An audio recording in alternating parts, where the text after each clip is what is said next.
नमस्कार, मैं हूं अमीश देवगन और आप देख रहे हैं आर पार। सत्य का कोई विकल्प नहीं हो सकता। सत्य को कुछ वक्त के लिए खामोश रखा जा सकता है, लेकिन परास्त नहीं किया जा सकता। साल दर साल आर पार को आप दर्शकों को जो प्यार, जो स्नेह रहा है, ये उसी का इनाम है। मैं आपसे वादा करता हूं कि आगे भी आपकी आवाज को इसी तरह बिना रुके, बिना डरे उठाता रहूंगा। आपके इस भरोसे के लिए तहे दिल से शुक्रिया। आप दर्शकों को मेरा नमन। और अब आज का मुद्दा, और क्योंकि बात मुंबई की है तो एक फिल्मी गाने के बोल मुझे आज बहुत याद आ रहे हैं। शशि कपूर साहब का एक मशहूर गाना है, नाना करते प्यार तुम ही से कर बैठे। ठीक वैसे ही इनकार करते करते आखिरकार महाराष्ट्र के गृह मंत्री को इकरार करना ही पड़ा।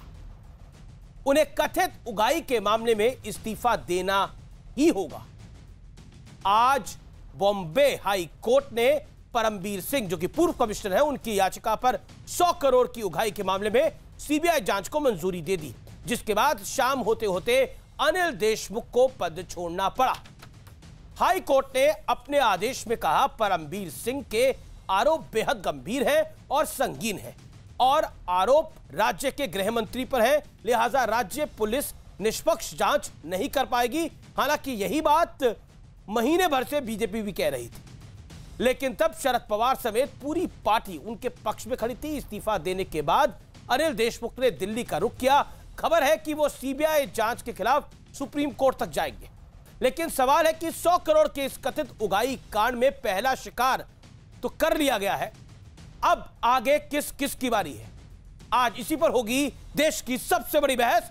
100 करोड़ ने लिया पहला विकेट।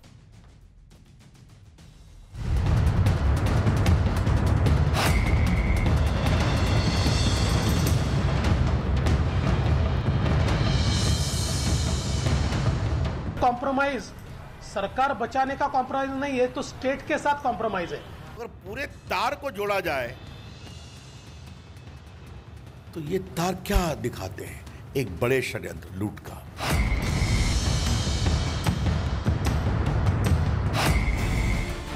बॉम्बे हाईकोर्ट ने आज जैसे ही वसूली कांड की जांच सीबीआई से कराने का आदेश दिया, महाराष्ट्र के गृह मंत्री अनिल देशमुख ने अपने पद से इस्तीफा दे दिया। 100 करोड़ की वसूली के आरोपों के बाद से किरकिरी झेल रही महाराष्ट्र सरकार के लिए ये खबर किसी फजीहत से कम नहीं रही। गृह मंत्री स्वयं अनिल देशमुख जी पार्टी के राष्ट्रीय अध्यक्ष पवार साहब से जाके मिले।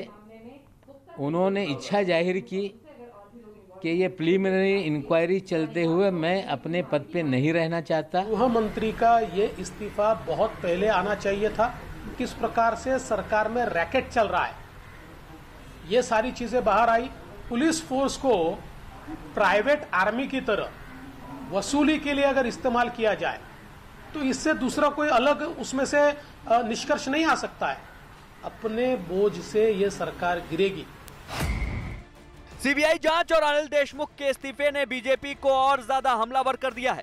मुंबई से लेकर दिल्ली तक इसकी गूंज सुनाई दी।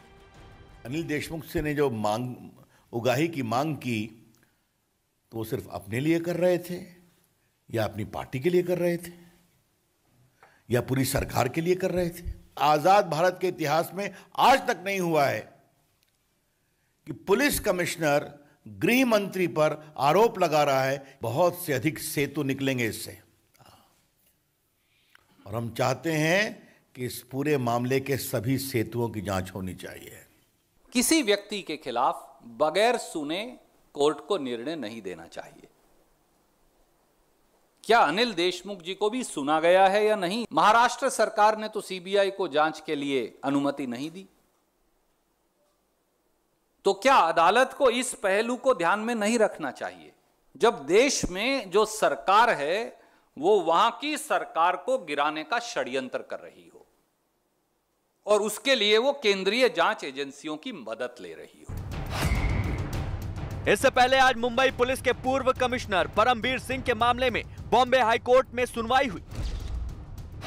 कोर्ट ने सीबीआई को 15 दिन में प्राथमिक जांच करने के आदेश दिए हैं। कोर्ट ने कहा कि आरोप छोटा नहीं है और राज्य के गृह मंत्री पर है, इसलिए पुलिस इसकी निष्पक्ष जांच नहीं कर सकती। महीने भर तक इस्तीफे से इनकार कर रहे अनिल देशमुख सीबीआई के पिक्चर में आते ही आउट हो गए। सवाल यह है कि अब आने वाले दिनों में किस किस का नंबर आने वाला है, और सवाल यह भी कि 100 करोड़ के दाग सरकार को कितना मैला कर पाएंगे। आज इसी मुद्दे पर होगी देश की सबसे बड़ी बहस आर पार। 100 करोड़ ने लिया पहला विकेट। और अब वक्त है विश्लेषण का, और विश्लेषण है आज लेटर से आए कोट एंड कोट महासंकट का विश्लेषण। और चिट्ठी से आए इस महासंकट के विश्लेषण में 17 मार्च को परमबीर सिंह को कमिश्नर पद से हटाया गया। Point number 1। पॉइंट नंबर 2, 2 दिन के बाद परमबीर सिंह ने उद्धव ठाकरे को चिट्ठी लिखी। चिट्ठी में परमबीर सिंह ने अनिल देशमुख पर गंभीर और सनसनीखेज आरोप लगाए। ऐसा शायद इतिहास में पहली बार हुआ है कि सिटिंग होम मिनिस्टर ने पर आउटगोइंग पुलिस कमिश्नर ने आरोप लगाया कि 100 करोड़ का टारगेट दिया गया था। बर्ताव में आगे 22 मार्च को परमबीर सिंह सीबीआई जांच की मांग लेकर सुप्रीम कोर्ट पहुंचे। इसी दिन शरद पवार खुद अनिल देशमुख के समर्थन में खुले तौर पर सामने आ गए। शरद राव पवार साहब ने बोला कि अनिल देशमुख जस के तस रहेंगे, हटाए नहीं जाएंगे। पूरी एनसीपी साथ खड़ी हुई। उसके बाद 24 मार्च को सुप्रीम कोर्ट ने परमबीर को हाईकोर्ट जाने को कहा। 5 अप्रैल को बॉम्बे हाईकोर्ट ने सीबीआई जांच की मंजूरी दी। शाम होते होते अनिल देशमुख ने अपना इस्तीफा दे दिया। पहला विकेट गिर चुका है। अगला कौन होगा? अब अगला कौन होगा, इसका फाइनल पटाक्षेप जिसे हम कहते हैं, फाइनल आउटकम क्या होगा? क्योंकि आप देखिए ये 2 चेहरे, इन दोनों को विकेट डाउन हुए हैं। पहला परमबीर सिंह, उनका विकेट गिरा है। दूसरा अनिल देशमुख। इससे पहले एक और कड़ी है, वो है वाजे, सचिन वाजे। सचिन वाजे जो है उसके वजह से माना जा रहा है ये पूरा तूफान खड़ा हो गया महाराष्ट्र के अंदर। मेरे साथ बात करने के लिए आज कई दिग्गज मेहमान जुड़ रहे हैं, उन सबका अभिनंदन है। मेरे साथ आज बीजेपी की तरफ से राम कदम है, मेरे साथ महेश तपासे हैं जो कि एनसीपी की नुमाइंदगी करेंगे। मेरे साथ इस चर्चा में जुड़ रहे हैं, हमारे साथ जुड़ रहे हैं किशोर जी जो कि शिवसेना से जुड़ रहे हैं। मेरे साथ जाने माने जर्नलिस्ट और महाराष्ट्र की राजनीति को समझने वाले अशोक वानखड़े भी इस चर्चा में जुड़ रहे हैं। अशोक, मैं सबसे पहले शुरुआत आपसे करता हूं। आज मेरे कार्यक्रम की शुरुआत भी इसी गाने से करी। शशि कपूर साहब तो बड़े पुराने हीरो हैं, अब इस दुनिया में नहीं रहे। उनका एक गाना था कि नाना करते प्यार तुम्ही से कर बैठे, करना था इंकार लेकिन इकरार तुम्ही से कर बैठे। तो अनिल देशमुख पर एनसीपी ने बड़ा इंकार किया। शरद राव पवार साहब का कद जो है वो बहुत बड़ा है देश की राजनीति के अंदर, उनको तक उतार दिया। लेकिन आखिरकार इंकार करते करते इकरार करना पड़ा, उन्हें हटाना पड़ गया। ये पॉलिटिकल एम्बैरेसमेंट एक छोटा शब्द होगा, लेकिन ये जो घटनाक्रम हुआ है, एक outgoing commissioner sitting home minister पर इस तरह का आरोप लगा रहा है, क्या कहना चाहते हैं? देखिए, महाराष्ट्र के राजनीति में नहीं, देश के राजनीति में शायद ये पहली बार होगा कि एक कमिश्नर, सिटिंग कमिश्नर को गृह मंत्री के खिलाफ आरोप लगाता है। लेकिन ये जो बार बार सुबह से बताया जा रहा है कि उन्होंने नैतिकता के ग्राउंड पे इस्तीफा दिया, नैतिकता है नहीं। नैतिकता होती तो पत्र के बाद ही इस्तीफा होता। ये टेक्निकल इस्तीफा है। टेक्निकल इसलिए क्योंकि हाईकोर्ट में जो एप्लीकेशन लगी है वो ये कहती है कि गृह मंत्री, सिटिंग गृह मंत्री के खिलाफ फेयर इंक्वायरी के लिए सीबीआई चाहिए। तो इन्होंने इस्तीफा दिया। अब ये कह रहे हैं हम गृह मंत्री नहीं हैं, अब सीबीआई की जरूरत नहीं है। इस प्ली के साथ एक सर्वोच्च न्यायालय में जाएंगे। लेकिन एक बात मैं बार बार दोहरा रहा हूं, पहले दिन से कह रहा था कि इसमें गृह मंत्री का इस्तीफा होगा। और अनिल देशमुख इतने बड़े नेता नहीं महाराष्ट्र में कि वो गृह मंत्री पद संभालते। वो एक पपेट थे वो शरद पवार और पूरे परिवार के हाथ में। और जो नीचे से 100 करोड़ रुपए होते, वो 100 करोड़ रुपए संतरी से लेके मंत्री और मंत्री से लेकर पार्टी तक जाता था पैसा। यही कारण है कि बार बार देशमुख को शील्ड किया जा रहा था। लेकिन सीबीआई की इंक्वायरी ने सबके पेच ढीले कर दिए। सबको पता है सीबीआई केंद्र सरकार के हाथ में खेलेगी तो इसमें पूरी तरह से कईयों को रगड़ा दिया जाएगा। अब सीबीआई को बचने के लिए एक ही रास्ता निकलता है कि आप इस्तीफा दे दीजिए और सर्वोच्च न्यायालय में कहिए कि फेयर इंक्वायरी हो जाएगी, महाराष्ट्र सरकार ही करेगी, वो हाईकोर्ट के जज ही करेंगे साहब, क्योंकि अब मैं गृह मंत्री नहीं हूं। यदि मोरालिटी होती तो पहले दिन ही देते। महाराष्ट्र में शायद महाराष्ट्र की जनता का ये दुर्भाग्य है कि सत्ता का मक्खन खाने के लिए जब अलग अलग लोग इकट्ठा होते हैं। मैं आपको बताता हूं, ये जो गाना गाया आपने, ये गाना तो रोज बजना चाहिए महाराष्ट्र में। ये महाराष्ट्र का एंथम हो गया है, क्योंकि इनको इकट्ठा साथ नहीं आना था, लेकिन इकरार करते करते प्यार हो गया और ये सत्ता का मक्खन खाने के लिए सब पार्टियां इकट्ठा हुई है। इसलिए मैं कहता हूं कि ये दुर्भाग्य है महाराष्ट्र की जनता का। यहाँ पे जो महिला के अत्याचार के ऊपर केस होता है, लेकिन वो 10 दिन तक मुख्यमंत्री वो बना रहता है, फिर उसका इस्तीफा होता है बीजेपी जब प्रेशराइज करती है। एक महिला अधिकारी अपने आप को आत्महत्या कर लेती है, शूट कर लेती है अपने सर्विस रिवॉल्वर से, क्योंकि बड़े अधिकारी उसका शोषण कर रहे थे। उसके ऊपर भी आज कुछ नहीं हो रहा है महाराष्ट्र में। महाराष्ट्र में करप्शन, व्यभिचार, भ्रष्टाचार चरम पे है। अपनी बात को रखा, आपने अपनी बात को रखा। अब मैं रुक करना चाहता हूं महेश तपासे का। महेश तपासे, पॉलिटिक्स जो ना कराए, लेकिन भारतीय राजनीति के इतिहास के अंदर ऐसा ये घटनाक्रम है जहां पर आउटगोइंग कमिश्नर आरोप लगाता है सिटिंग होम मिनिस्टर पर और एनसीपी बचाव करने के लिए आती है, और सिर्फ एनसीपी बचाव करने नहीं आती, शरद राव पवार साहब बचाव करने के लिए आते हैं, जिनका इस देश की राजनीति में बहुत बड़ा कद है। क्या आपको लगता नहीं है ये political embarrassment is a smaller word, बहुत छोटा शब्द होगा, ये जो कुछ हुआ है? आप तो खुद मेरे कार्यक्रम में कह रहे थे, आपके बाकी नेता और मंत्री कहते हैं इस्तीफे का सवाल नहीं होता, हम बीजेपी के दबाव में नहीं आएंगे, लेकिन अंत में आपको आज इस्तीफा करवाना पड़ गया। नमस्कार अमित जी, और सबसे पहले तो धन्यवाद मुझे बुलाने के लिए। मैं आपको एक कहना, बड़ी ही नम्रता पूर्वक कहना चाहूंगा कि मुंबई उच्च न्यायालय ने जो आदेश दिए वो जांच के नहीं है, पूछताछ के हैं। आप पैराग्राफ 82 अगर पढ़ेंगे तो उसमें कहा है प्रिलिमिनरी इंक्वायरी नॉट इन्वेस्टिगेशन। हर जांच ऐसे ही शुरू होती है महेश जी, जांच नहीं है, पूछताछ। मैं सीबीआई की कई जांचों को देख चुका हूं, प्रिलिमिनरी इंक्वायरी पीई से ही जांच शुरू होती है। जिस कोल स्कैम का बारी आई थी, उस कोल स्कैम की जांच भी पीई से ही शुरू हुई थी। 2G स्कैम की जांच भी पीई से ही शुरू हुई थी। हर जांच पीई से शुरू होती है। अगर पीई के अलावा किसी से जांच शुरू होती हो तो नाम बताइए आप उसका। अभी से मुझे एक बात बोलनी, बिल्कुल मैं आपको बोल रहा हूं, आप ही बोल रहे हैं, लेकिन आपने बोला कि ये अभी जांच, लेकिन किसी भी जांच, कोई भी जांच पीई से ही शुरू होती है। जैसे कोई भी जांच एफआईआर से शुरू होती है, पीई से ही कोई जांच शुरू होती है। सुन लीजिए मेरी बात। शुरुआत में जब परमवीर सिंह साहब का 20 मार्च को पत्र आया, उस पत्र के संदर्भ में हमारी पार्टी के नेता पवार साहब ने बहुत ही उसके अंदर कॉग्निजेंस लेते हुए उस संदर्भ में कहा कि इसके ऊपर जांच होनी चाहिए, मुख्यमंत्री उचित समझे उस प्रकार की जांच मुख्यमंत्री महोदय करेंगे। पवार साहब ने किसी व्यक्ति का नाम भी लिया, हालांकि किसी कारणवश वो जांच उस प्रकार से नहीं हो पाई। और जब महाराष्ट्र की सरकार ने एक रिटायर्ड जज की अध्यक्षता में कमेटी बनाई, उसके माध्यम से जांच होगी। और गृह मंत्री ने भी बोला कि मुझे किसी भी जांच के सामने जाने के लिए किसी भी प्रकार की कोई भी तकलीफ नहीं है। एक मसला देखिए, परमवीर सिंह साहब की याचिका जो पिटीशन है, ये सुप्रीम कोर्ट में गई। सुप्रीम कोर्ट में वहां पे अनिल देशमुख जी को पार्टी नहीं बनाया गया था। सुप्रीम कोर्ट ने कहा आप हाई कोर्ट में जाइए। हाई कोर्ट के जजेस ने सम्मानीय परमवीर सिंह साहब को बोला कि आप किस प्रकार के अधिकारी, आपको तो पूरी सारी चीजें मालूम है और आपको एफआईआर वगैरह वगैरह सारी चीजें आपके सामने। लेकिन सीबीआई जांच के भी आदेश दिए। हाँ, लेकिन वो एक चीज देखिए कि वो जयश्री पाटिल जी जो है, एडवोकेट जयश्री पाटिल जी, उनकी याचिका को क्लब करते हुए इस प्रकार के आदेश दिए गए और मेरे अशोक जी भी यही चीज एक्सेप्ट करेंगे। लेकिन एक बात मैं मानता हूँ, आदेश दिए गए हैं, एक बात मैं मानता हूँ कि सीबीआई की पूछताछ के आदेश दिए गए हैं, और जैसे ही इसको आप माने ना माने ये सत्य है। और दूसरी बात देखिए, कान को इधर से पकड़े या उधर से पकड़ा कान ही जा रहा है। देखिए महेश भाई, मैं आपका बड़ा सम्मान करता हूं, और मैं आपकी कठिनाई को भी समझता हूं। मैं आपकी कठिनाई को भी समझता हूं कि आप आप संभालने की कोशिश कर रहे हैं लेकिन संभल नहीं पा रहा मामला।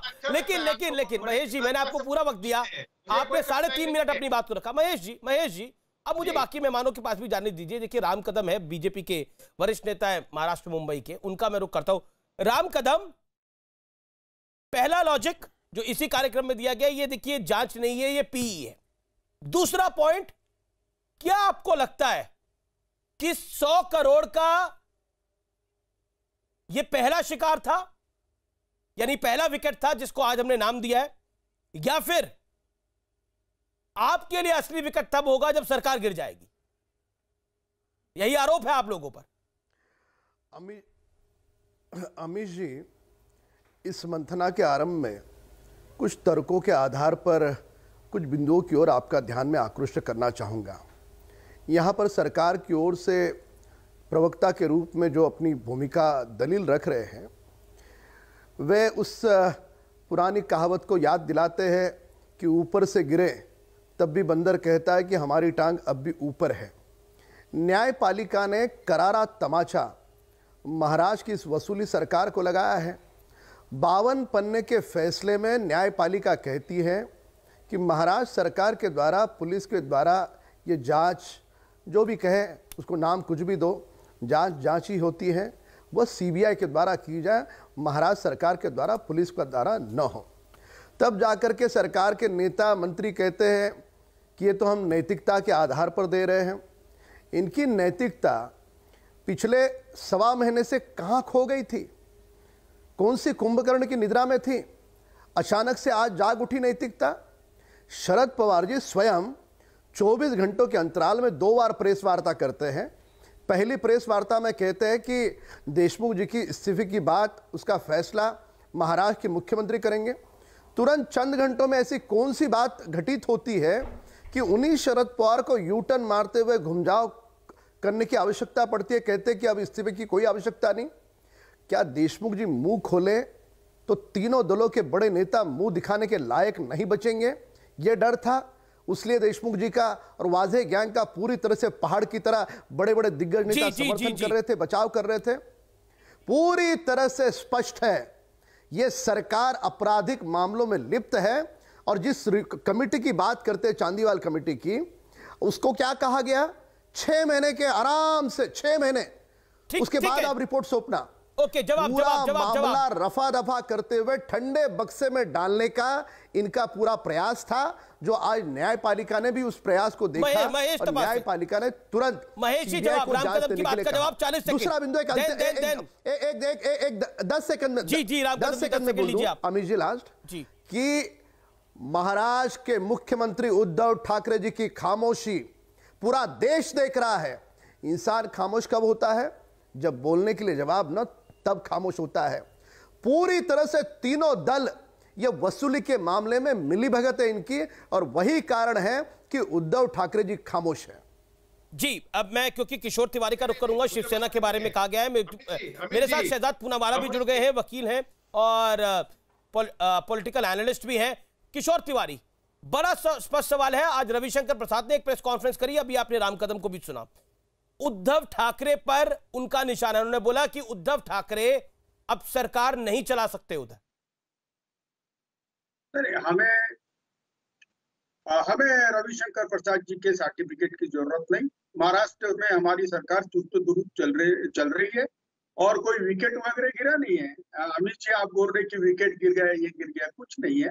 अब तुमको बताता हूँ, परमवीर जो तकरार लेके गए थे तो उसको तो कोर्ट ने कंसिडर नहीं किया और पीआईएल को भी नहीं किया। एक जयश्री पाटिल ने पुलिस में कंप्लेंट की थी और पुलिस ने उसको इन्वर्ट में लिया था, लेकिन पुलिस ने गुना दाखिल नहीं किया। और उस दिन के इन्वेस्टिगेशन में उसने कहा कि मुझे महाराष्ट्र पुलिस में न्याय नहीं मिलेगा, तो कोर्ट और उन्होंने वही रखा कि मैं रीट पिटीशन है, वो पीआईएल नहीं है।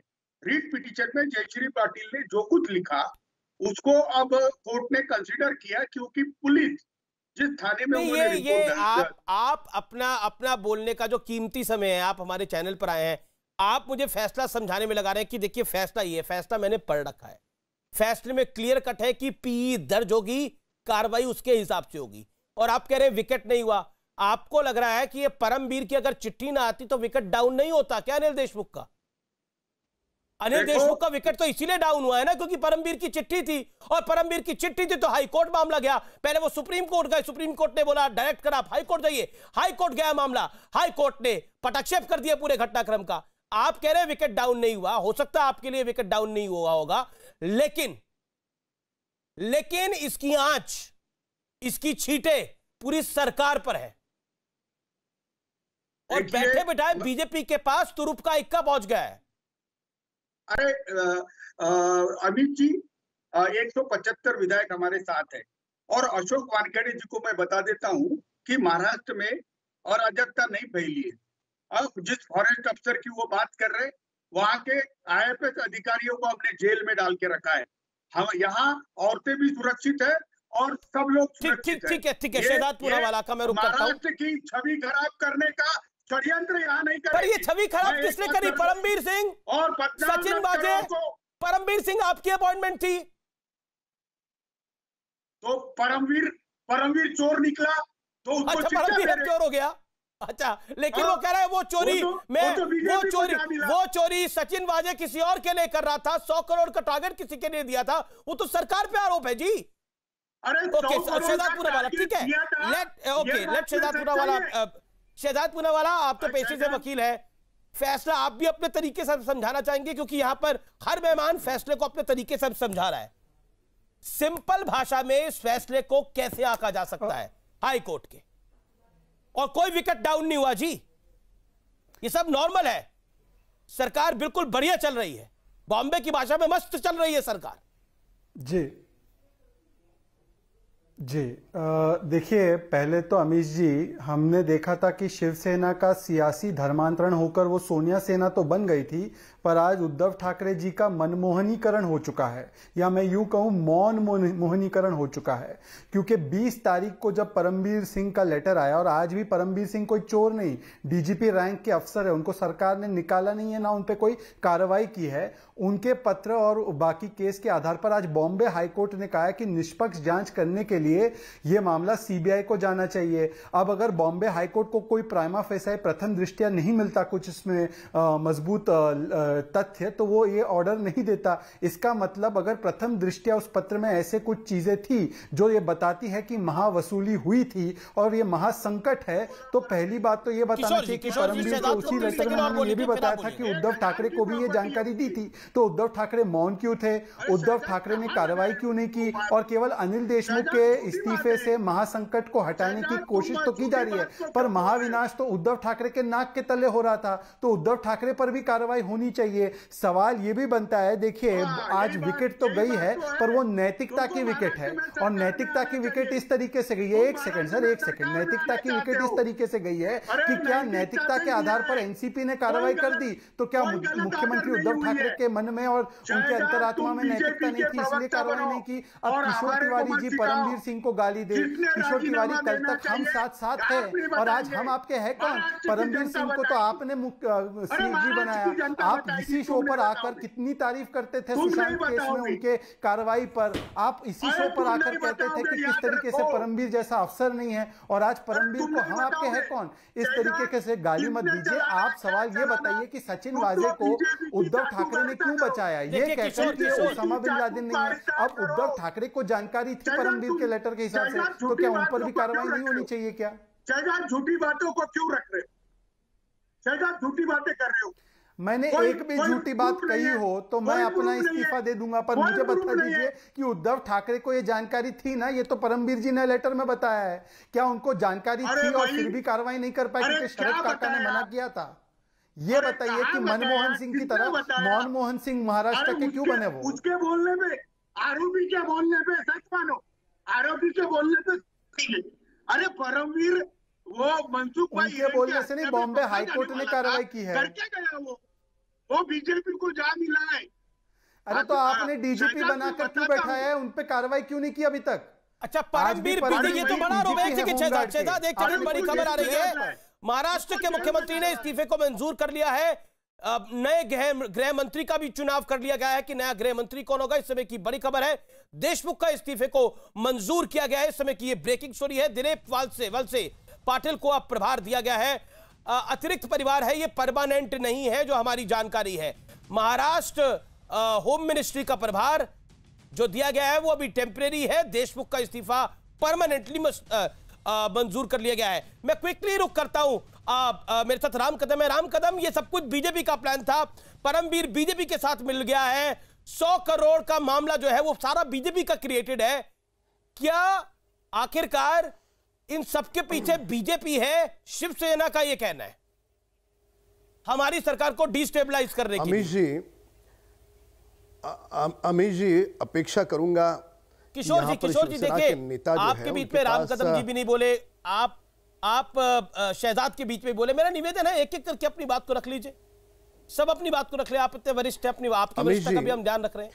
बोलिए राम कदम। अमीश जी, शिवसेना के नेताओं के बीच में बात करना मजबूरी इसलिए है क्योंकि सामने वाली के सच बात को वे दबाना चाहते हैं।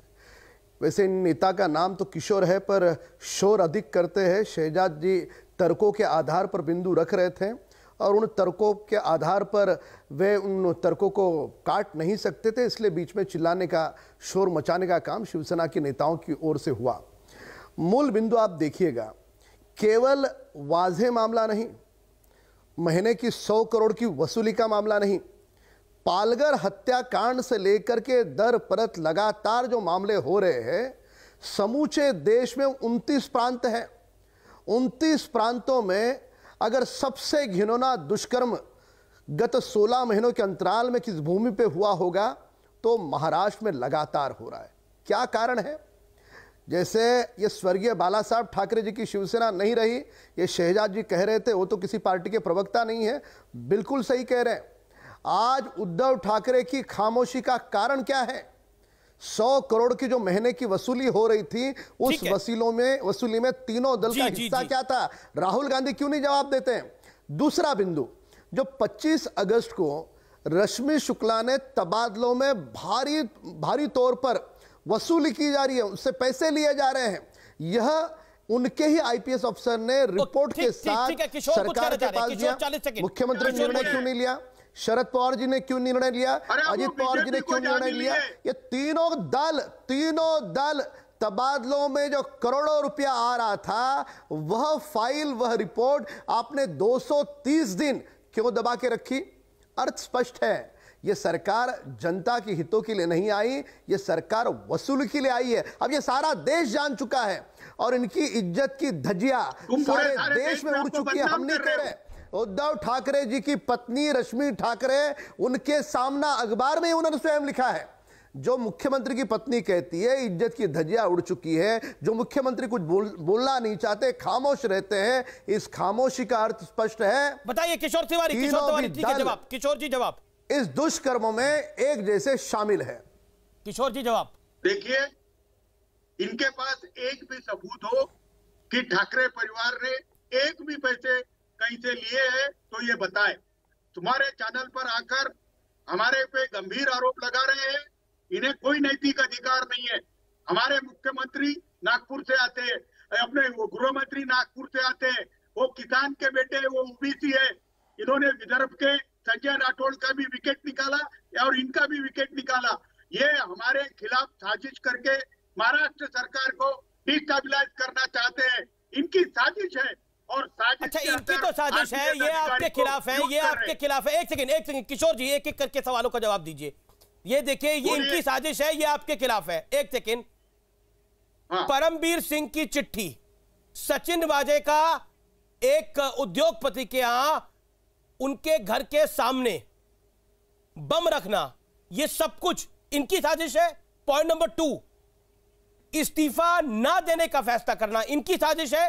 हाई कोर्ट में परमवीर सिंह का चले जाना, हाई कोर्ट का डिसीजन लेना इनकी साजिश है। मुख्यमंत्री उद्धव ठाकरे का खामोश बैठना इनकी साजिश है। स्पष्ट कर दे। देखो अमित जी, हाँ बताइए, एक एक करके बताइए, एक एक पॉइंट का बात। हाँ देखिए, मैं बात करता हूं। सचिन वाजे जो कांड कर रहा है, जो उसने कानून, सचिन वाजे का अपॉइंटमेंट किसने करवाया? सवाल खड़ा होगा, सचिन वाजे का अपॉइंटमेंट किसने कराया? सारे इंपॉर्टेंट केस सचिन वाजे कैसे देख रहा था? एक एएसआई होकर वो कमिश्नर के साथ कैसे इंटरेक्ट करता था डेली? वो क्राइम ब्रांच उसी के अराउंड कैसे रिवॉल्व करती थी, ये सवाल उठेंगे।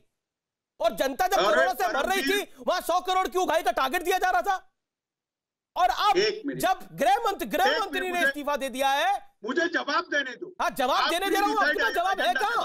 आपके पास जवाब है कहाँ? मैं बता रहा हूँ ना। हाँ, बताइए बताइए बताइए। मैं जवाब देने आया हूं। अगर आपकी सरकार में साजिश बीजेपी कर रही है तो आपका इकबाल क्या है सरकार का? अगर सारी साजिशें बीजेपी कर रही है तो आपकी सरकार का इकबाल क्या बचा है? मुझे बताइए अमित जी, तुम एक बेस्ट एंकर अवार्ड लेके बैठे हो, एक बात बताइए कि यहाँ किसने पैसे दिए और किसने पैसे लिए? एक पुरावा नहीं, एक प्रूफ नहीं, और एक तो इस्तीफा क्यों कराया? हाई कोर्ट में आप बोलते पैसे लिए नहीं, पैसे दिए, हम इस्तीफा नहीं देंगे, हम जांच का सामना करेंगे। इस्तीफा क्यों करवाया फिर? इस्तीफा क्यों करवाया अगर कुछ गलत नहीं था तो? इस्तीफा क्यों करवाया अगर कुछ गलत नहीं था तो बताइए? इस्तीफा क्यों करवाया? क्यों लिखा गया सामना के अंदर की सरकार की धज्जी उड़ रही है? ये क्यों लिखा गया सामना के अंदर? सामना किसका अखबार है? सामना किसका अखबार है? अरे बीजेपी महाराष्ट्र की छवि पूरी खराब कर चुका है। अशोक का सर, दिल्ली में रहते हैं, अनिल देशमुख कैसा लग रहा है? अनिल देशमुख का राजी नहीं है। परमवीर अनिल देशमुख परमवीर या शिवसेना की यह सरकार महाराष्ट्र नहीं है, महाराष्ट्र नहीं है ये सरकार, महाराष्ट्र एक राज्य है जो रहेगा। ओके, शहजाद कुछ कहना चाहते हैं? देन मेरे साथ रवि भी जुड़ गए हैं, मेरे साथ अशोक वानखेड़े भी काफी देर से जुड़े हुए हैं। शहजाद, महाराष्ट्र की छवि खराब करने की कोशिश है। एक ही लाइन बोलूंगा, जो पहला पैराग्राफ है इस पूरे हाईकोर्ट के ऑर्डर का, आप पढ़िए, उसमें लिखा है कि ये अनप्रेसिडेंटेड, अद्वितीय है कि एक मिनिस्टर पर इस तरीके से खुलेआम आरोप लगाए जाते हैं करप्ट प्रैक्टिसेस के, और वो भी इतने सीनियर ऑफिसर के द्वारा, और इसीलिए निष्पक्ष जांच करने के लिए कोई स्टेट की पुलिस इसको नहीं कर पाएगी, और इसीलिए केंद्रीय एजेंसी को ये ट्रांसफर किया जा रहा है। क्या बॉम्बे हाईकोर्ट भी साजिश में शामिल है क्या? किशोर तिवारी, आज आप शोर तिवारी बन गए हैं, केवल शोर मचा रहे हैं क्योंकि आपके पास तर्क तथ्य नहीं है। और मैं आपको मनमोहन सिंह बनाने के लिए उद्धव ठाकरे को धन्यवाद देता हूं। आपने मनमोहन सिंह बना दिया उद्धव ठाकरे या नहीं, ये समय बताएगा। हाईकोर्ट शामिल है या नहीं, समय बताएगा। अरे हाईकोर्ट के ऊपर सवाल कर रहे हैं आप, क्या कर रहे हैं सर? आप दिस इज हाईकोर्ट पर सवाल आप कर रहे हैं। अरे शहजाद, सुप्रीम कोर्ट मैनेज कर रहा है। आप डरते नहीं, पर आपके अंदर कोई लोकतंत्र की कोई वो बाकी है या नहीं है? मुझे लगता है ऑब्जेक्टेड। ओके, मैं महेश तपासे से जानना चाहता हूं। महेश तपासे, आपका अलायंस पार्टनर जो बोल रहा है कि कोर्ट मैनेज हो रहा है, वो तो हाई कोर्ट पे भी सवाल खड़ा कर रहे हैं, उन्होंने तो सुप्रीम कोर्ट पे भी सवाल खड़ा कर दिया। What is your take Mahesh? Supreme court के बाद हाई कोर्ट ने आज इस पूरे मसले पे जो फैसला दिया है, एनसीपी बहुत ही नम्रता से उस फैसले को स्वीकारती है। पर शिवसेना कह रही है कि मैनेज है। सुन लीजिए मेरी बात अमित जी, महाराष्ट्र के भूतपूर्व गृह मंत्री ने इस आदेश के ऊपर अपना इस्तीफा दिया है। पर आपने किशोर तिवारी को सुना, क्या कह रहे हैं? क्या तो दिल्ली जा रहे नहीं जा रहे, मुझे इस जानकारी उसके बारे में कोई पता नहीं है, लेकिन अगर सीबीआई इस मसले के अंदर पूछताछ करती है या किसी निष्कर्ष पे करती है तो जरूर महाराष्ट्र विकास आघाड़ी, आप अपने अलायंस पार्टनर को तो बोलने दे।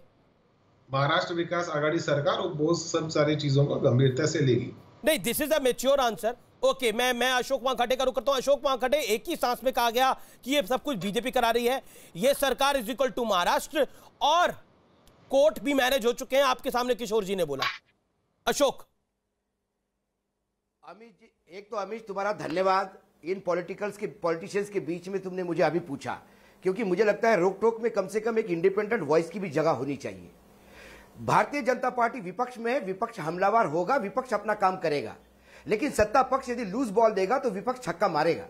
सत्ता पक्ष गलतियां करेगा तो विपक्ष उसको छोड़ेगा नहीं। विपक्ष का काम भारतीय जनता पार्टी कर रही है, इसलिए भारतीय जनता पार्टी पे आरोप लगाना गलत है। लेकिन साथ में मैं ये भी उतने ही जोर शोर से कहूंगा कि महाराष्ट्र को बदनाम करना भी उतना गलत है, क्योंकि मैं दिल्ली में बैठा हूं, मैं ऐसे कई राज्य गिनाता हूं जहां लॉ एंड ऑर्डर महाराष्ट्र से भी बुरी है, जहां भ्रष्टाचार के केसेस महाराष्ट्र से भी ज्यादा है।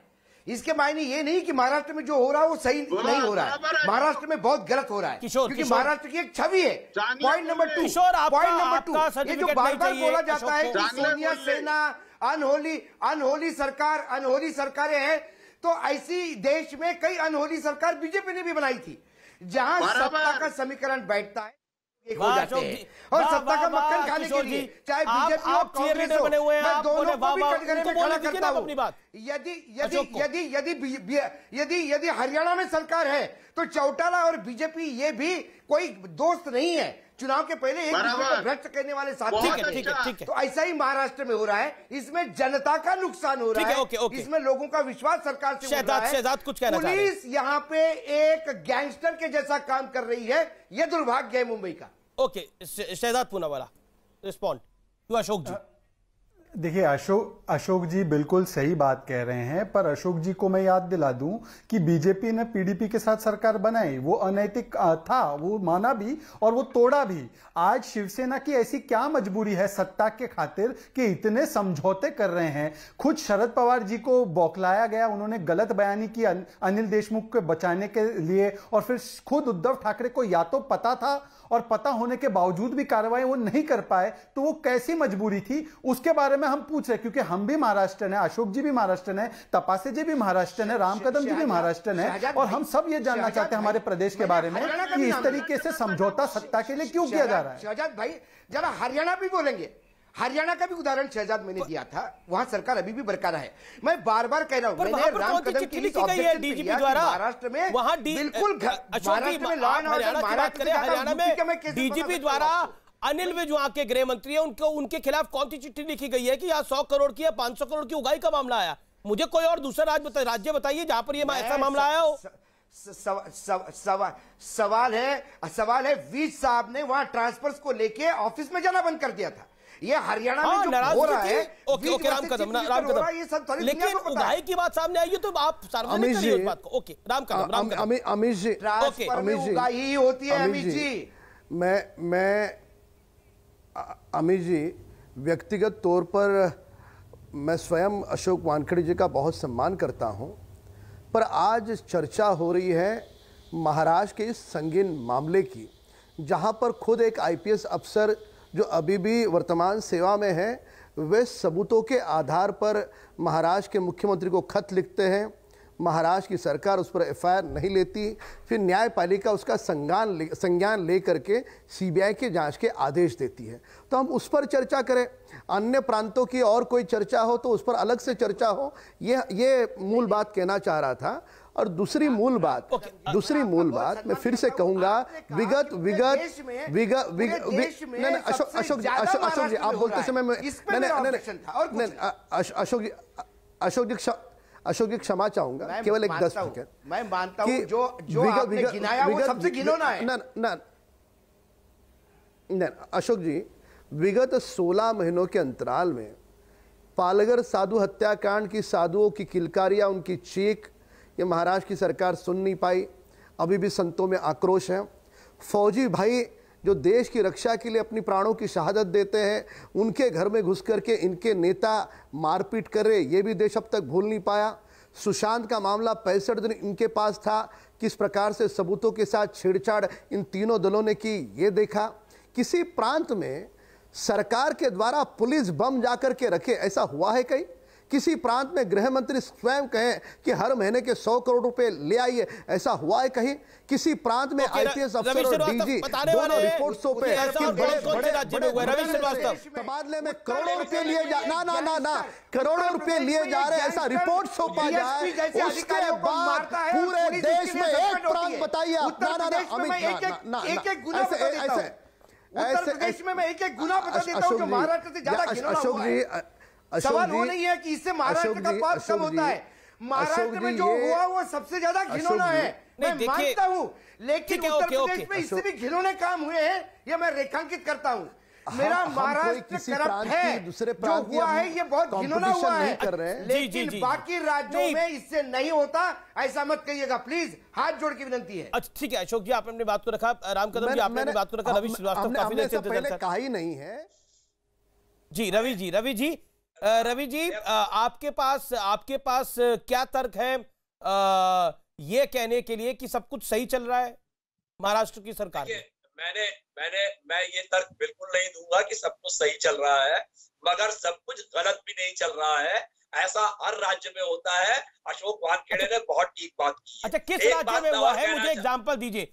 बार बार बोला जा रहा है, बाकी मुझे बताइए किस राज्य में ऐसा हुआ है कि 100 करोड़ की, 500 करोड़ की, 1000 करोड़ की, 1100 करोड़ की उगाही की बात वहां का डीजीपी नहीं तो किसी जगह का पुलिस कमिश्नर अपने सिटिंग होम मिनिस्टर पे लगा रहा है। मुझे बताइए कहां हुआ ऐसा, बिल्कुल जानकारी दीजिए आप। आमिश जी बिल्कुल दे रहा हूं मैं आपको। हाँ, ये अनप्रेसिडेंटेड है, ये भारतवर्ष के इतिहास में आज तक नहीं हुआ है।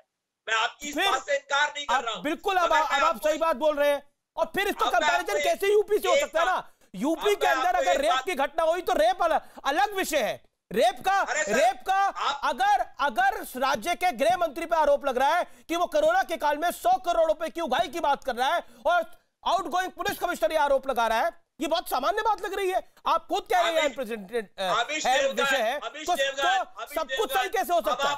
अब आप जरा ध्यान से सुनिए। हाँ बताइए, आप जरा ध्यान से सुनिए। मैं सुन रहा हूँ, आप ध्यान से सुनिए। सुन रहा हूँ मैं। इसी देश के अंदर एक राज्य का गृह मंत्री हत्या का आरोपी था एंड ही वाज एब्सकॉन्डिंग, फरार था वो। इसी देश का एक गृह मंत्री, वो अनप्रेसिडेंटेड नहीं था क्या? ये नैतिकता की दुहाई देने वाले अपने गिरहबान में झांक करके देखे इन्होंने देश के साथ क्या किया है। वो छूट गए बाद में अदालत से, वो अलग बात है।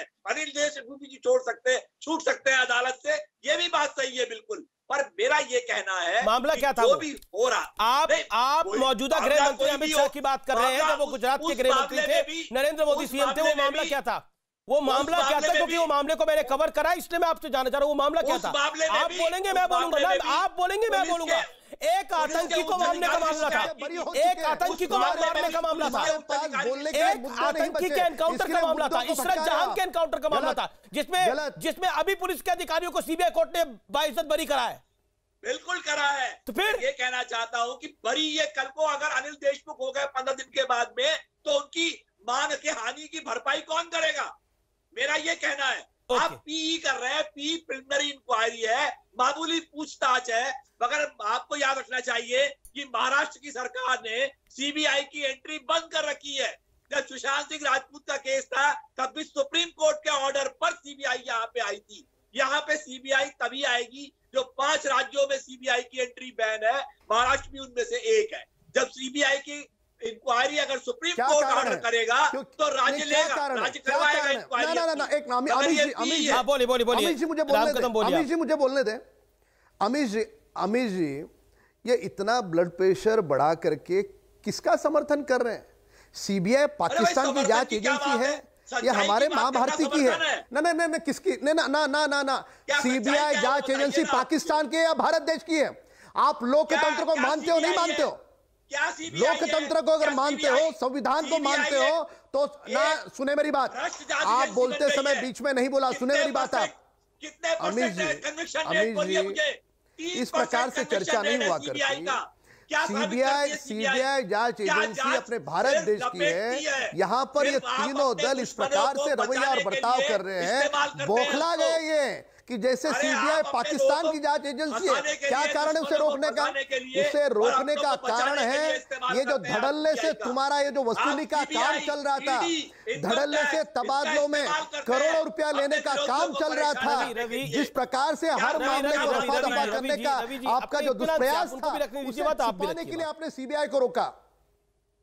ओके, शहजाद कुछ कहना चाह रहे हैं। शहजाद 20 सेकंड, शहजाद 20 सेकंड, शहजाद गिन के 20 सेकंड।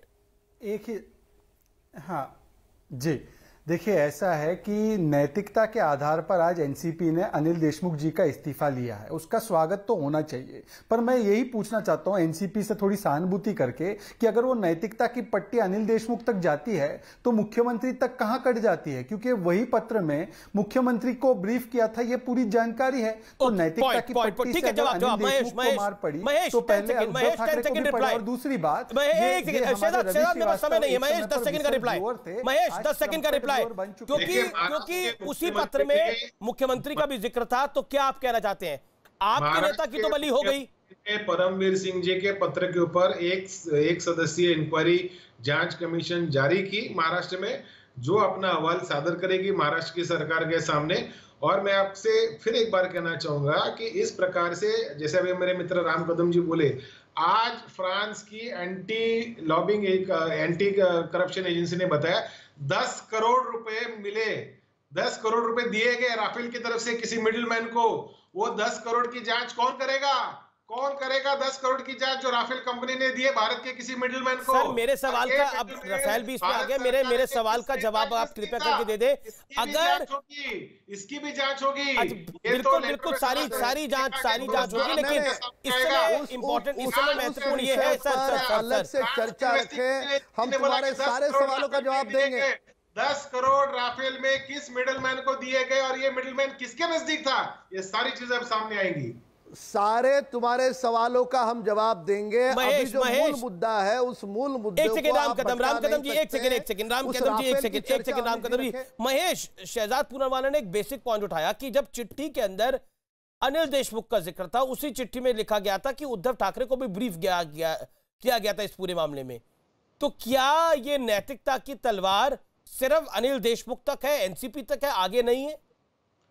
देखिए, महाराष्ट्र की सरकार एक बहुत ही सेंसिटिव और पारदर्शक सरकार है। जिस प्रकार से परमवीर सिंह साहब ने एक चिट्ठी लिखी, उस चिट्ठी में गृह मंत्री को उन्होंने उनके संदर्भ में कुछ बातें महाराष्ट्र के मुख्यमंत्री को लिखी, उस संदर्भ जी। और अब वक्त है आर पार के फेमस निष्कर्ष का, और आज की बहस का निष्कर्ष ये कि 17 मार्च को परमवीर सिंह को उनके पद से, यानी कमिश्नर के पद से हटाया गया।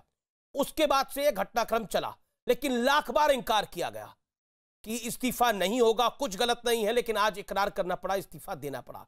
लेकिन इससे सरकार की तो फजीहत हुई है, लेकिन लोगों का भरोसा, जो एक सरकारों का इकबाल होता है, क्योंकि लॉ एंड ऑर्डर किसी भी सरकार के लिए बड़ा महत्वपूर्ण होता है, और जब उसमें 100 करोड़ की वसूली की मामला आ जाए, जो भारत के इतिहास में शायद पहली बार है, उसे फजीहत ही कहते हैं। आपने न्यूज़ 18 पर आर पार देखा, इसके लिए आपको बहुत बहुत शुक्रिया।